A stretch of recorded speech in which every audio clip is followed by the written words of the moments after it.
జై శ్రీరామ్. శ్రీమాత్రే నమః. శ్రీ గురుభ్యో నమః.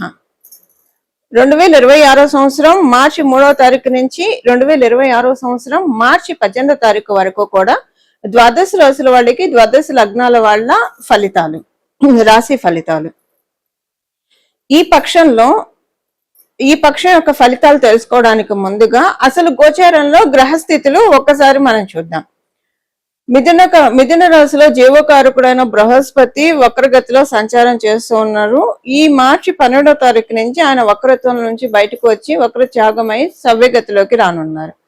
అలాగే కేతుదేవుని సంచారము సింహరాశిలో జరుగుతుంది. కుంభరాశిలో రాహుదేవుని సంచారం, బుధ భగవానుడు వక్రించిన బుధ భగవానుడు సంచారము, మంగళ సంచారము, సూర్యనారాయణ మూర్తి సంచారము. రవి ఈ పక్షంలో 14వ తారీఖు వరకు కూడా ఆయన కుంభరాశిలో ఉండి 15వ తారీఖు నుంచి కుంభరాశిలో నుంచి మీనరాశిలోకి అడుగు పెట్టబోతున్నారు. మీనరాశిలో శుక్రాచార్యుల వారి సంచారం, శనీశ్వరుడి సంచారము. ఇవి ఈ పక్షం యొక్క గోచారంలో ఉన్న గ్రహస్థితులు. ఈ పక్షంలో ఉన్న గోచార గ్రహస్థితులు అనుసరించి ద్వాదశ రాశుల వాళ్ళకి, ద్వాదశ లగ్నాల వాళ్ళకి కూడా ఎలాంటి ఫలితాలు ఉండబోతున్నాయి అన్న విషయాన్ని మనం ఒకసారి చూద్దాము. మొదటిగా ఈ అంశాన్ని తెలుసుకోవడానికి ముందుగా ఈ పక్షంలో ఒక ప్రత్యేక అంశం ఏంటంటే కుంభరాశి చాలా బలోపేతంగా ఉంది. కుంభరాశితో పాటు సైమల్టేనియస్ గా బృహస్పతి ఒక రాశి అయిన మీనరాశి కూడా బలోపేతంగా ఉంది. మీనరాశి బలోపేతంగా ఉండడానికి కారణం, కుంభరాశి బలోపేతంగా ఉండడానికి కారణము కుంభరాశిలో అయితే 4 గ్రహాల సంచారము. ఈ 15వ తారీఖు వరకు కూడా 4 గ్రహాల సంచారము. గ్రహాలు మనం ముందే చెప్పుకున్నాము. సో 4 గ్రహాల సంచారము మరియు మీనరాశిలో శుక్రాచార్యుల వారి సంచారము, శనీశ్వరుడి సంచారము, శశి శుక్రయోగం మీనరాశిలో ఏర్పడుతూ ఉంది. ద్వాదశ రాశుల వాళ్ళకి, ద్వాదశ లగ్నాల వాళ్ళకి. దీనివల్ల ఏంటంటే ఒక ప్రత్యేకమైన గ్రహస్థితి అని చెప్పడంలో, అందులో కూడా మనకి 19వ తారీఖు ఉగాది అయింది. ఉగాదికి ముందు ఇలాంటి ప్రత్యేక గ్రహస్థితి రావడము. ఇక్కడ ఇంకొక విశేషాంశం ఏంటంటే గురు భగవానుడికి, వీళ్ళిద్దరు గురు భగవానుడు మరియు శుక్రాచార్యులు వారు, శనీశ్వరుడు పరస్పర కేంద్రాల్లో ఉన్నారు. శుక్రుడు మరియు శనీశ్వరుడు నుంచి మనం చూస్తే గురు భగవానుడు చతుర్థ స్థానంలో ఉన్నారు. బృహస్పతి నుంచి చూస్తే శుక్రాచార్యులు వారు మరియు శనీశ్వరుడు దశమ స్థానంలో ఉన్నారు. ఇన్ని విశేషాంశాలతో కూడి ఈ పక్షంలో గోచార గ్రహస్థితులు ఏర్పడి ఉన్నాయి. ఈ పక్షంలో ఉన్న గోచార గ్రహస్థితులు ద్వాదశ రాశుల వాళ్ళకి, ద్వాదశ లగ్నాల వాళ్ళకి ఎలాంటి ఫలితాన్ని ఇవ్వబోతున్నాయి, అలాగే రాబోయే ఉగాది సంవత్సరాదిన ఏదన్నా ఒక ప్రత్యేక అంశము ఇక్కడి నుంచే సూచిస్తుందా. ఇప్పుడు ఉన్న అంటే దేనికైనా ఒక గ్రౌండ్ వర్క్ అనేది ఉంటుంది కదా. దానికి ఒక బిజినెస్ చేయాలంటే మనకి గ్రౌండ్ వర్క్ ఒక 6 months చేసిన తర్వాతే బిజినెస్ లైమ్ లైట్ లోకి వెళ్తుంది. సో ప్రతి విషయంలో కూడా గ్రౌండ్ వర్క్ లేకుండా ఏ పని ఉండదు. గ్రౌండ్ వర్క్ లో, గ్రౌండ్ లెవెల్లో గ్రహ దేవతలు ఏమైనా బ్లెస్సింగ్స్ ఇస్తున్నాయా ఉగాది తర్వాత నుంచి, మనం ఇవన్నీ కూడా ఇప్పుడు తెలుసుకుందాము. సింహరాశి, సింహ లగ్నంలో పుట్టిన వాళ్ళకి మీకు 7వ స్థానం, 8వ స్థానం బలంగా ఉంది. 7మ, 8మ స్థానాలు బలంగా ఉండడము, మీరు వివాహ ప్రయత్నాలు చేస్తూ ఉంటే మీరు చేసే వివాహ ప్రయత్నాలు సఫలీకృతం అవుతాయి. అలాగే మీ సొసైటీలో కొన్ని మూమెంట్స్ మీకు ఉంటాయి. అంటే మీరు ఉద్యోగస్తులు అనుకోండి, ఒక రికమెండేషన్ ద్వారా కావచ్చు, లేదా మీరు కొంతమంది వ్యక్తుల్ని కలిసి ఒక మంచి ఉద్యోగాన్ని తెచ్చుకునే ఛాన్స్ ఉంది. లేదా మీరు చేసే చోటే మీకు ఆటోమేటిక్ గా గ్రోత్ వచ్చే విధంగా మీ చుట్టూ ఉన్న వాళ్ళతో సహాయ సహకారాలు మీకు చాలా బాగా ఉంటుంది. సెల్ఫ్ ప్రోగ్రెస్ చాలా బాగా ఉంటుంది. 7మ స్థానం బలంగా ఉంటే తృతీయ స్థానము అలాగే 7మ స్థానము, ఇవి ఎప్పుడైనా సరే ఎవరి జాతకంలో అయితే బలంగా ఉంటాయో వాళ్ళు చాలా ఇండిపెండెంట్ గా ఎదుగుతారు. ఆ స్వయం కృషితో ఎదిగిన జాతకాలను మనం చూస్తూ ఉంటాం. వ్యక్తిని మన చుట్టూ మనం చూస్తూ ఉంటాము.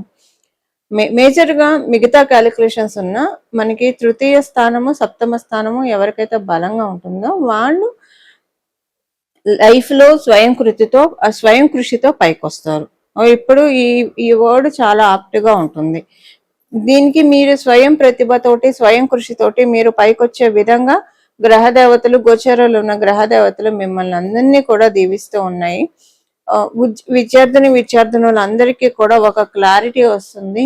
ఏ విషయాల్లో మీరు చేంజెస్ చేస్తే మీకు చాలా బాగా ఉంటుంది, మీ టైం టేబుల్ని ఎలా సెట్ చేసుకుంటే మీకు మంచి మంచి రిజల్ట్స్ మీకు వస్తాయి అన్నది మీకు బాగా తెలుస్తుంది. ఇప్పుడు ఈ పక్షం నుంచి చాలా మార్పులు మీ పర్సనాలిటీలో వస్తాయి, మీరు ఆలోచించే విధానంలో మార్పులు వస్తాయి. గోచరంలో ఎప్పుడైనా గ్రహస్థితులు చాలా అనుకూలంగా ఉంటే మనకి తెలియకుండానే కొన్ని చేంజెస్ మనలో వస్తాయి, మన పర్సనాలిటీలో వస్తాయి. అంటే పర్సనాలిటీ అంటే ఫిజికల్ పర్సనాలిటీ కాదు, మన మెంటాలిటీలో, మన థాట్ ప్రాసెస్ లో చాలా చేంజెస్ వస్తాయి. ఈ చేంజెస్ మనకి అభివృద్ధికి ఒక నిచ్చెన, ఒక స్టెప్.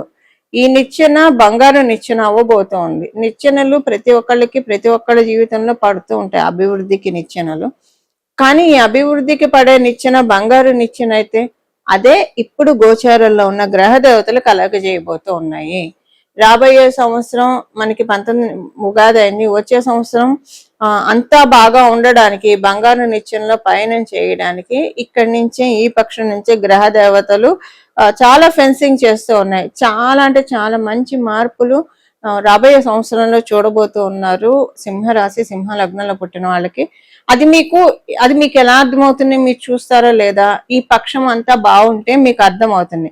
రైట్, అంత పరిస్థితులు అన్ని కూడా అనుకూలంగా మారుతున్నాయి, మంచి మంచి బ్లెస్సింగ్స్ ని మీరు తీసుకోబోతున్నారని ఒకరు చెప్పడం కాదు, నేను చెప్పడం కాదు, మీ అంతటా మీకే తెలుస్తుంది. ఈ పక్షం యొక్క ఫలితాలు ఆ విధంగా ఉండబోతున్నాయి. చాలా ఆనందంగా ఉంటారు, ఉత్సాహంగా ఉల్లాసంగా ఉంటారు. ఇవి మీకు ఆరోగ్య సమస్యలు ఏవైనా ఉంటే వాటిల్లోంచి బయటపడే మంచి సమయం ఇది. సింహరాశి, సింహ లగ్నంలో పుట్టిన వాళ్ళ పక్ష ఫలితాలు ఇవి. ఈ పక్షాలను అనుసరించి గోచర గ్రహస్థితుల్లో కుంభరాశి మరియు మీనరాశి బలోపేతంగా ఉండడం వల్ల కాలపురుషుడు కుండలిని అనుసరించి 11th and 12th హౌసెస్, ఏకాదశ ద్వాదశ స్థానాలు చాలా బలోపేతంగా ఉన్నాయి. ఈ విషయాన్ని అనుసరించి ద్వాదశ రాశుల వాళ్ళ, ద్వాదశ లగ్నాల వాళ్ళకి కూడా ఏదైనా సరే డొనేషన్ ఆస్పెక్ట్ చాలా బాగా ఉంటుంది. డొనేషన్ ఆస్పెక్ట్ ఈ పక్షంలో చేస్తే కనుక, అంటే మీకు మీ శక్తిని అనుసరించి, ఒకవేళ డొనేషన్స్ చేయలేని వాళ్ళు గోమాతకి రోజు ఏదైనా ఆహారం తినిపించినా సరిపోతుంది. డొనేషన్స్ చేయగలిగిన వాళ్ళు డొనేషన్స్, ఒకవేళ డొనేషన్స్ చేయలేని పక్షంలో మీరు ప్రతిరోజు కూడా చీమలకు ఆహారమైనా వేయవచ్చు. ఇలా మీ శక్తిని అనుసరించి డొనేషన్స్ ఈ పక్షంలో చేస్తే చాలా మంచిది. ఉత్తమ ఫలితాలు ఉగాది తర్వాత నుంచి మనం అందుకోవాలంటే ఈ 15 రోజులు జాగ్రత్తగా సద్వినియోగం చేసుకోవాలి. 15 రోజులు సద్వినియోగం చేసుకోవడం వల్ల రాబోయే సంవత్సరము ఉగాది రాబోయే సంవత్సరం మొత్తం కూడా చాలా అనుకూలంగా ఉంటుంది. అయితే డొనేషన్స్ అని చెప్పాను, ఈ డొనేషన్స్ విషయంలో మీకు ఒకవేళ డొనేషన్స్ చేయలేకపోతే ఎంతైనా పర్వాలేదు, ఈ పక్షం మొత్తంలో ఎంతో కొంత గోశాలకు లేదా ఏదైనా దేవాలయంలో అన్నదాన కార్యక్రమం జరుగుతుంటే ఎంతమందికైనా సరే విరాళం ఇవ్వడమో, ఇది డొనేషన్ అనేది మీ శక్తిని అనుసరించి ఉంటుంది. ఎంతో కొంత చేయడానికి ప్రయత్నించండి. ఎప్పుడైనా దానం చేయడం వల్ల లక్ష్మీ అమ్మవారి ప్రాప్తి చక్కగా ఉంటుంది. ఇది మనకి దీనికి ప్రత్యక్ష ఉదాహరణ శంకర్ భగవత్పాదులు రాసిన కనకదార స్తుతి. ఈ కనకదార స్తవంలో వృద్ధ బ్రాహ్మణ స్త్రీ ఆమె కటిక దరిద్రంతో బాధపడుతుంటే శంకరాచార్యులు వారి మనసు చెల్లించిపోయి లక్ష్మీ అమ్మవారిని ప్రార్థించగా, ఆమె ఇదివరకు జన్మలో ఎలాంటి దానం చేయలేదు, నేను ఏం చూసి ఆమెకి నేను ఫలితాన్ని, ధనాన్ని ప్రసాదించాలి అని అమ్మవారు అడిగినప్పుడు శంకరాచార్యులు వారు ఎండిపోయిన ఉసిరికాయ వేసింది కదా, దీన్ని అడ్డు పెట్టుకొని ఇవ్వమ్మ అన్నప్పుడు ఆవిడ బంగారు ఉసిరికలు కురిపించిన విషయం మనందరికీ విదితమే. అని ఇదంతా ఎందుకు చెప్తున్నానంటే, లక్ష్మీ కటాక్షం కోరుకునే వాళ్ళందరూ కూడా, లక్ష్మి అంటే బహురూపాల్లో ఉంటుంది, లక్ష్మీ కటాక్షం కోరుకునే ప్రతి ఒక్కళ్ళు కూడా ఈ పక్షంలో చేసే దాన ధర్మాలు మీ శక్తిని అనుసరించి, శక్తికి మించి చేయకూడదు. అప్పు చేసి ఒకవేళ దానం చేస్తే అది ఫలితం ఇవ్వదు సరికదా, రివర్స్ కొడుతుంది.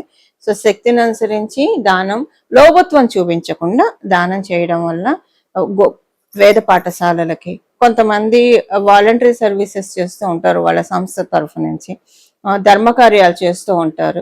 సో ఇలా ధర్మకార్యాలు చేసే వాళ్ళకి, ధర్మం కోసం వాళ్ళ సాయశక్తుల ప్రాణాన్ని పణం పెట్టి మరి పోరాడుతూ ఉంటారు కొంతమంది. ఇలాంటి వాళ్ళకి ఇలాగా మీకు తెలిసిన దాంట్లో ఎవరికైనా సరే దానం చేయడం వల్ల వచ్చే సంవత్సరం ఉగాది నుంచి చాలా అనుకూలంగా మారబోతుంది. గోచరంలో ఉన్న ఇప్పుడు ఏంటంటే శుక్రాచార్యుల వారి మీనరాశిలో ఉండడం వల్ల అసలు మనకి వెల్త్ ఇచ్చేది శుక్రాచార్యుల వారు. ఎందుకంటే ఫస్ట్ ప్రైమరీ వెల్త్ లార్డ్ ఆయన అయ్యాడు. కాలపురుషుడు కుండలి నుంచి ద్వితీయ స్థానానికి అధిపతి అవ్వడం వల్ల, ప్రైమరీ వెల్త్ లార్డ్ అవ్వడం వల్ల ఆయన శనేశ్వరుడికి చెప్పి, కర్మకారకుడైన శనేశ్వరుడితోటి కూడి ఉన్నాడు. కాబట్టి రాబోయే సంవత్సరం మొత్తం కూడా మన జీవితంలో అన్ని కూడా సమృద్ధిగా ఉండడానికి, మనశ్శాంతి సమృద్ధిగా ఉండడానికి, సుఖ సౌఖ్యాలు సమృద్ధిగా ఉండడానికి, సంపద సమృద్ధిగా ఉండడానికి చక్కటి సదావకాశాన్ని మనకి శుక్రాచార్యుల వారి బ్లెస్సింగ్స్ వల్ల కలుగుతాయని చెప్పడంలో ఏమాత్రం సందేహం లేదు.